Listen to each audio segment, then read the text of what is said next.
Salut les mecs, j'espère que vous allez bien, moi perso ça va nickel. Hier, c'est passé crème, voilà, hier on fait un perfect les frérots, ça c'est plutôt sympatoche. Sur YouTube, on fait des cartons pleins. Sur le VIP, ça fait 2-3 jours là où c'est un peu la merde, hein. Faut s'avouer, faut être honnête. J'ai des mecs qui me disent effectivement que ça va pas et il faut le dire. Quand ça va pas, les frérots, c'est comme ça, c'est le football. Les mecs ne comprennent pas que tu peux pas gagner non plus tous les jours. C'est impossible. Mais, petite nouvelle, on est quand même à 300 et quelques euros sur le mois de janvier. Donc, il n'y a pas de panique. Les mecs paniquent vite parce qu'ils veulent gagner de l'oseille très rapidement. Et ils veulent être millionnaires du jour au lendemain. Chose que tu ne pourras pas faire, excepté si tu joues des cotes à 1,20 et encore, elles ne passent pas. Tu as bien vu plein de mes confrères qui se plaignent. Ils jouent des cotes à 1,20 et ça ne passe pas. Donc, à un moment donné, pose-toi les bonnes questions. Ou alors, je t'invite fortement à faire un break dans les paris sportifs. Prends 1 mois, 2 mois, mets de l'argent de côté et tu reviendras quand tu seras en forme. Et ça, c'est un message que je passe à tout le monde. Les mecs croient qu'ils peuvent gagner des millions comme ça.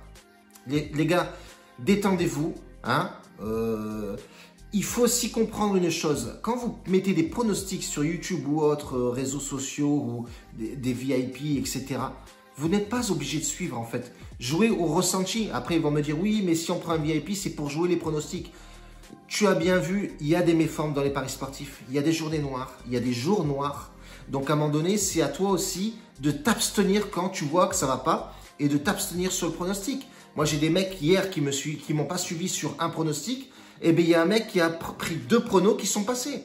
Et puis, c'est passé. Et où il a pris un prono sur 2 qui est passé. Il n'a pas joué l'autre. Mais voilà, il a bien joué le coup. Il m'a écouté sur un pronostic qui est passé, il a mis gros billet. Et sur l'autre pari, il le sentait pas trop. Il m'a dit, bon, tonton, celui-là, je le sens pas trop, je le joue pas. Et tu as bien fait, frérot. Donc, félicitations à toi. Et si toi, tu veux aussi rejoindre le VIP ou Telegram, tous les liens sont dans la description, frérot. Mon nouveau site est là, va jeter un petit coup d'œil, bifurque dessus pour voir éventuellement tâtonner, voir comment ça se goupille.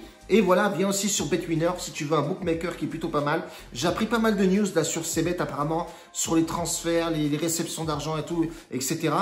Apparemment, il y a beaucoup d'enturlupes, ça dépend des pays, etc. Donc faites gaffe, lisez bien dans les bookmakers, les mecs, lisez bien comment ils vous remboursent, comment vous pouvez retirer votre argent, les conditions, etc. Donc, ne partez pas les yeux fermés sur un bookmaker avec les mecs qui vous disent que c'est réellement bien, à dire que prenez le temps de lire, vous excitez pas la nouille, avant de faire un truc, réfléchissez à 10 fois, parce qu'il y a beaucoup d'arnaques dans ces trucs-là.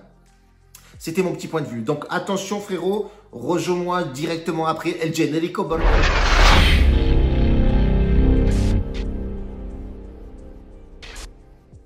Bon les gars, j'ai 2 pronostics à jouer aujourd'hui. Un match assez compliqué.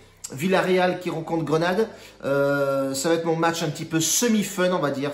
Même si je le sens bien, mais voilà, on va pas s'avancer dessus. On va mettre 2,5% de la bankroll là-dessus tranquillement. Le pronostic, premier pronostic, c'est un match qui a été reporté à cause de beaucoup de pluie. Udinese, Atalanta qui joue. Atalanta est une équipe très très sérieuse. Sur les derniers matchs, on peut voir que l'Atalanta est très costaud. Hein. C'est 1 nul et 4 victoires. Ça joue vraiment très bien à l'extérieur aussi. Ils ont engrangé 3 victoires et 2 matchs nuls sur les 5 derniers matchs. Et on voit qu'il y a une méforme côté Udinese. Hein. C'est 4 matchs perdus, 1 match nul. C'est l'hécatombe, c'est le bordel, c'est la merde. En tout cas, voilà, on voit Udinese méforme, Atalanta plutôt costaud, il y a un coup à jouer. Alors, ils n'ont pas le droit de faire un mauvais match. Voilà, Genoa, ça a été le 0-0, joué à l'extérieur. C'est quand même bizarre, c'est à l'extérieur ou à domicile, je ne sais plus. Mais en tout cas, on a bien vu un Atalanta assez faible. C'était aussi dû à la composition. Hein. Rappelez-vous, je vous avais donné Zapata ou Muriel qui score. Et les deux étaient, il y en a un des deux qui était en touche. Donc ces mecs-là, ils jouent super bien à 2. Bon, c'est vrai que jouer en 4-4-2, c'est pas tout le monde qui le fait. Mais bon, voilà. Sur les 8 derniers matchs, donc voilà, ça a été perdu. Alors ça, c'est une bonne stat. Hein. Sur les 8 derniers matchs, 18 buts. On peut voir effectivement que l'Atalanta score beaucoup, même s'ils n'ont pas scoré le dernier match. Mais par contre, on voit effectivement dans le championnat italien, c'est 61% de over 2,5 buts. Et on peut constater effectivement que l'Atalanta, c'est une armada d'offensifs. J'ai remarqué aussi qu'il marquait pas mal aussi à l'extérieur. On va tenter le délire les mecs, cote à 1,55, elle est prenable. Franchement, honnêtement, elle est pas mal. 5% de la bankroll là-dessus. Je pense que le over 2,5 buts sur ce match devrait passer plutôt crème. Je t'invite fortement aussi à t'abonner là et mets-moi un petit pouce papa, bordel. Deuxième match, donc ça va être Villarreal, tu l'as bien compris, Grenada, voilà, Grenade qui a fait un petit transfert, Gondalon, etc. Bon, il est blessé apparemment, Gondalon qui arrive de Lyon. Du coup, qu'est-ce qu'on peut dire sur ces deux équipes-là? C'est le 5e, donc qui rencontre le 7e Grenade. C'est plutôt pas mal, hein. Ils se maintiennent dans le ventre mou du classement. On voit que Villarreal, 5e, c'est plutôt sympathique sur les 5 derniers matchs. C'est 2 victoires, 3 nuls. Ça perd pas, ça gagne pas non plus énormément, mais ça se maintient à la 5e place. C'est plutôt sympathique. Ils avaient bien commencé, hein, à la Villarreal, le championnat, mais voilà, ça stagnait un peu, ça s'essouffle. Il faut redonner un peu de peps là-dedans. Bordel, Emery, il faut que tu ailles et tu secoues tes hommes.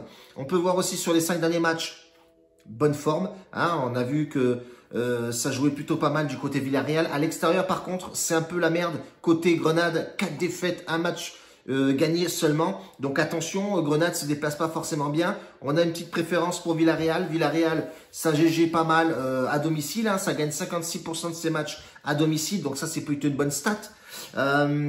Sur les dernières confrontations, on peut voir effectivement que ils n'ont pas gagné. Grenade n'a pas gagné depuis 2012 à Villarreal. Donc ça aussi, c'est une stat à prendre.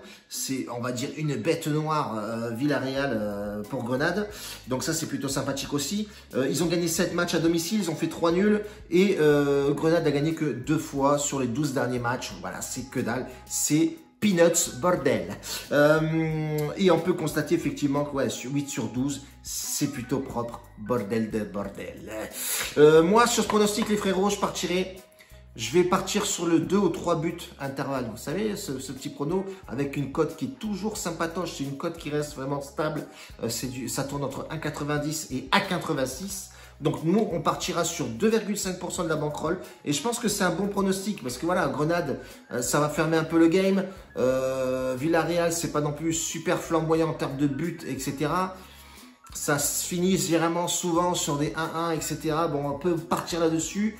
Ça va être vraiment mon pronostic assez compliqué à passer. Même si hier, je vous ai dit ça et on fait un perfect. Mais attention, voilà. Faut pas non plus s'enflammer. On reste sur nos gardes. Justement, c'est pas quand on gagne, on fait des perfects ou on enchaîne des 3 ou des 2 victoires d'affilée qu'il faut s'enflammer, bordel. Et c'est là où il faut gestion de mise au maximum. Donc 2,5%, c'est la moindre chose à mettre bordel là-dessous. Je vous laisse là-dessus les frérots, on se rejoint demain. Demain, il y a du match, demain, il y a de l'ambiance. Et si tu veux nous rejoindre frérot, tous les liens dans la description. Vas-y, bifure, qui fait-toi plaisir, bordel. Grosse bise, ciao. La bise, bordel.